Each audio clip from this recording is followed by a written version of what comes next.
Hello नमस्ते, welcome to etc. online. आज के वीडियो में हम लोग पढ़ने वाले क्लास 11th की एक बहुत ही शानदार पोम फादर टू सन। देखिए, ये जो पोम है ये हमारी रियल लाइफ पे बेस्ड है।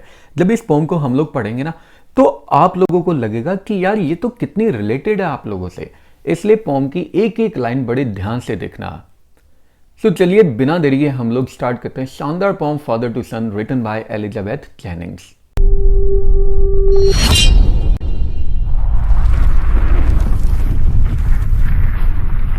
यहाँ पे पहले फादर का नंबर है। पहले फादर बोलते हैं I do not understand this child. अपने बच्चे के लिए, अपने सन के लिए बोलते हैं कि मुझे ये बच्चा समझ में नहीं आता, मतलब मैं अपने खुद के बच्चे को समझ नहीं पाता। Though we have lived together now, हालांकि हम लोग अभी तक साथ ही रहे हैं। In the same house for years, काफी सालों से हम एक ही घर में रहे हैं, फिर भी मुझे इस बच्चे को समझ में नहीं आता। इस बच्चे की हरकतें मुझे समझ में नहीं आती। I know nothing of him, मुझे ऐसा लगता है जैसे मैं इस बच्चे के बारे में कुछ भी नहीं जानता। So try to build up a relationship, इसलिए मैं अपने खुद के सन से वो रिलेशनशिप बनाने की ट्राई कर रहा हूँ। From how he was when small, वो रिलेशनशिप जो तब था जब वो छोटा बच्चा था।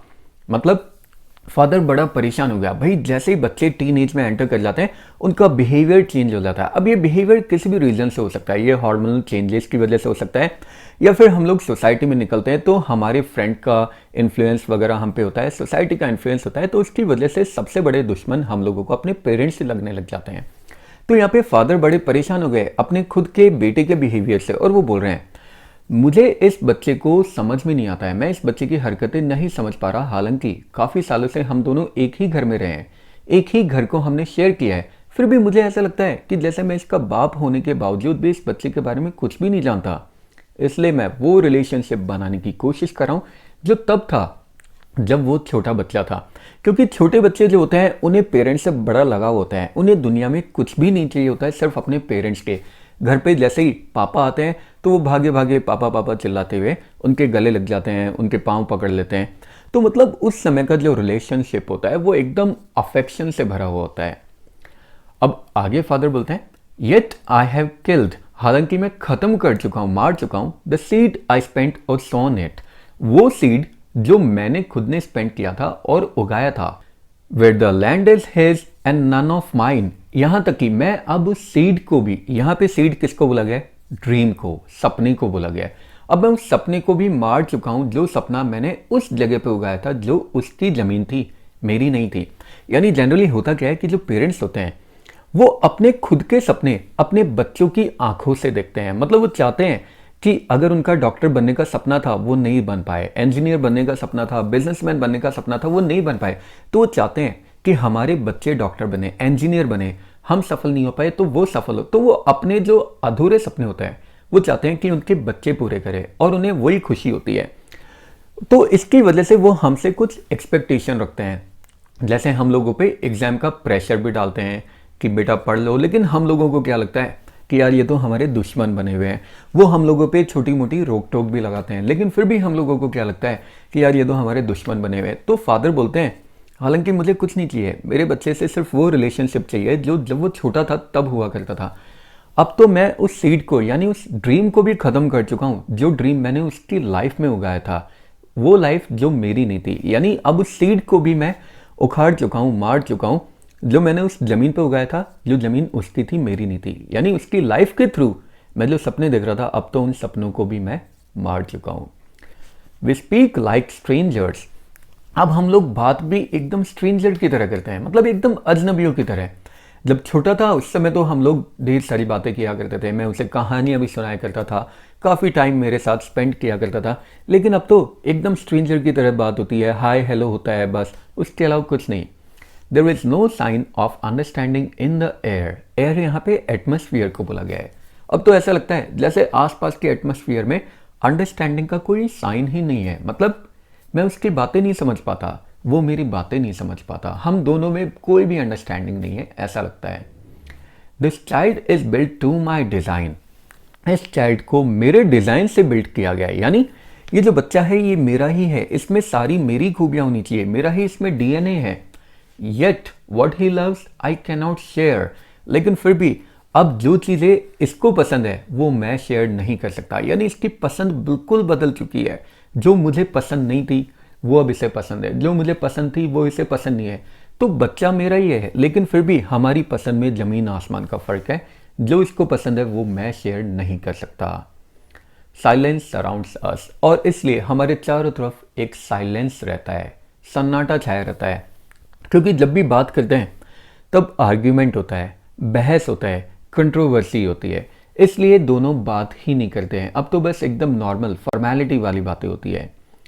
I would have him prodigal. यहाँ पे देखिए प्रोडिगल का मतलब क्या है। एक पुरानी बिब्लिकल स्टोरी है जिसमें एक सन था, वो अपने फादर से नाराज होकर घर छोड़ के चला जाता है, लेकिन फिर थोड़े टाइम बाद में उसको अपनी गलती का रियलाइज होता है और वो वापस आ जाता है। तो फादर बोलते हैं I would have him prodigal, मैं चाहता हूं कि वो प्रोडिगल बन जाए, returning to his father's house, और वापस अपने फादर के घर पे आ जाए। अब यहाँ पे ऐसा नहीं है कि वो फादर के घर से चला गया है, मतलब फादर के घर में जो एटमॉस्फेयर था वो अब उसे पसंद नहीं आता, तो उसे दूसरा एटमॉस्फेयर वो क्रिएट करना चाहता है। मैं चाहता हूं कि वो उसी एटमॉस्फेयर में वापस आ जाए, उसी अपने फादर के घर पे वापस आ जाए।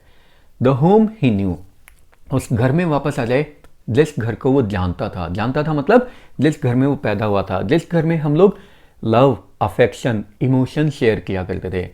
Rather than see him make and move his world, बजाय इसके कि मैं उसे देखूं कि वो बाहर जाके अपनी खुद की एक नई दुनिया बना ले। मतलब मैं नहीं चाहता कि वो बाहर जाके अपनी खुद की एक नई दुनिया क्रिएट कर ले, मुझसे वो अलग हो जाए, वो मुझसे दूर हो जाए। मैं चाहता हूं कि वो वापस अपने पापा के घर पे आ जाए, उस घर पे जिस घर को वो हमेशा जानता था। I would forgive him too, अगर उसे लगता है कि मैं उससे नाराज़ हूँ तो मैं उसे माफ़ भी कर दूंगा। पेरेंट्स वैसे कभी किसी सन से या डॉटर से नाराज़ नहीं होते हैं, फिर भी अगर उसे लगता है कि मैं उससे नाराज़ हूँ तो मैं उसे माफ़ कर दूंगा। Shaping from sorrow a new love, और हम लोग, सॉरो मीन्स दुख होता है, हम लोग दुख को शेप करके नए लव में कन्वर्ट कर देंगे। हम लोग दुख का शेप बदल देंगे लव में। मतलब जितनी भी दुख है हमारी लाइफ में, बस एक बार वो मेरे पास वापस आ जाए, लव अफेक्शन शेयर करे, और फिर हम उस सॉरो को ख़त्म करके लव को क्रिएट करेंगे। फादर एंड सन, फादर और बेटा, we both must live on the same globe and the same land. हम दोनों को एक ही ग्लोब पे रहना है, एक ही लैंड पे रहना है, मतलब एक ही धरती पे रहना है। तुम घर से निकल जाओगे तो भी उसी ग्लोब पे, उसी धरती पे हम लोग रहेंगे। अब यहाँ पे फादर ने ये बात बोल चुके हैं, अब यहाँ पे नंबर आता है सन का। बेटे की बात सुन लेते हैं। सन बोलता है, ही स्पीक्स, वो बोलता है I cannot understand my self, पापा मुझे नहीं पता कि मुझे आजकल क्या हो रहा है, मैं खुद अपने आप को नहीं समझ पा रहा हूँ। Why anger grows from grief, क्यों मेरा दुख गुस्से में बदल जाता है, मतलब मुझे समझ नहीं पा रहा। बहुत सारी इरिटेशन है, बहुत सारी कॉम्प्लिकेशंस है लाइफ में, जैसे कंपटीशन एग्जाम्स की, जैसे एग्जाम्स की बहुत सारी कॉम्प्लिकेशंस है, बहुत सारी प्रॉब्लम्स, टेंशन्स है लाइफ में, जैसे एग्जाम्स की, कंपटीशन एग्जाम्स की, जॉब की। तो इन सब की वजह से मैं थोड़ा परेशान हूँ, स्ट्रेस्ड हूँ, टेंशन में हूँ, और मुझे पता नहीं कि मेरा ये दुख क्यों गुस्से में बदल जाता है। क्योंकि होता ही है ना कि अगर हम लोग बहुत ज़्यादा दुखी है या फिर अगर हम लोगों को गुस्सा आ रहा है तो हम लोग गुस्सा सिर्फ उसी पे दिखाते हैं जिससे हम लोग प्यार करते हैं, और ऑब्वियसली जिस पे हम लोग अपना हक समझते हैं। तो ये बोलते हैं मैं खुद नहीं समझ पा रहा कैसे मेरा जो गुस्सा है, कि मैं खुद नहीं समझ पा रहा कैसे मेरा जो दुख है वो गुस्से में बदल रहा है। We each put out an empty hand, हम लोग दोनों एक खाली हाथ एक दूसरे की तरफ बढ़ाते हैं। Longing for something to forgive, longing means होता है डिजायर, और हम दोनों के मन में एक डिजायर है, एक इच्छा है फॉर समथिंग टू फॉरगिव, कि हम दोनों की कुछ ना कुछ माफ कर दे, कुछ ना कुछ गलतियां। अब यहाँ पे गलतियों से मतलब ये नहीं कि फादर ने भी गलती की है, बेटे ने भी गलती की है। यहाँ पे गलतियों से मतलब है कंप्लेन्स, कि हम दोनों एक दूसरे की तरफ खाली हाथ बढ़ाते हैं। खाली हाथ मतलब अब से नई लाइफ हम लोग स्टार्ट करते हैं जिसमें हम दोनों के मन में एक ही डिजायर है कि हम लोग एक दूसरे की सारी कंप्लेन को वैनिश कर दे, खत्म कर दे। तो मतलब ऐसा नहीं है कि सिर्फ फादर ही परेशान है, जो सन है वो भी परेशान है अपने इस चेंज्ड एटीट्यूड से, अपने इस चेंज्ड बिहेवियर से, और वो भी चाहता है कि यार फैमिली में वापस से वही वाली लाइफ आ जाए जिस लाइफ को वो तब इंजॉय किया करता था जब वो एक छोटा बच्चा हुआ करता था। इसी के साथ ही एक बहुत ही शानदार पॉम खत्म हो गए। पोएटिक डिवाइस हम लोग देखते हैं। सो फर्स्ट पोएटिक डिवाइस हमारे पास है सिमली। ये वो फिगर ऑफ स्पीच होता है जिसमें दो चीजों के बीच में रिजेम्बलेंस बताया जाता है, लाइक और एज को यूज करके। जैसे वी स्पीक लाइक स्ट्रेंजर्स, तो यहाँ पे लाइक आ गया, सिमिली बन गया। नेक्स्ट है मेटाफर। मेटाफर वो पोएटिक डिवाइस होता है जो सिमिलैरिटी बताता है लाइक और एस को यूज किए बिना। जैसे द सीट आई स्पेंट और sown it where the land is his and none of mine. Alliteration मतलब होता है अलग अलग वर्ड्स में कॉन्सोनेंट लेटर का एकदम बिगिनिंग में रिपीट होना। जैसे साइलेंस सराउंड्स अस, तो यहाँ पे साइलेंस में और सराउंड में एस का रिपीटेशन हो रहा है। फिर आता है इंजैममेंट। इंजैममेंट होता है जब हम एक लाइन से दूसरी लाइन पे शिफ्ट हो जाते हैं बिना किसी पंक्चुएशन को यूज किए, वो इंजैममेंट होता है। जैसे I would have him prodigal returning to his father's house, so यहाँ पे हैव के बाद में कोई भी पंक्चुएशन नहीं है, रिटर्निंग टू के बाद में कोई भी पंक्चुएशन नहीं है। और ये लो पोएटिक डिवाइस भी खत्म हो गए।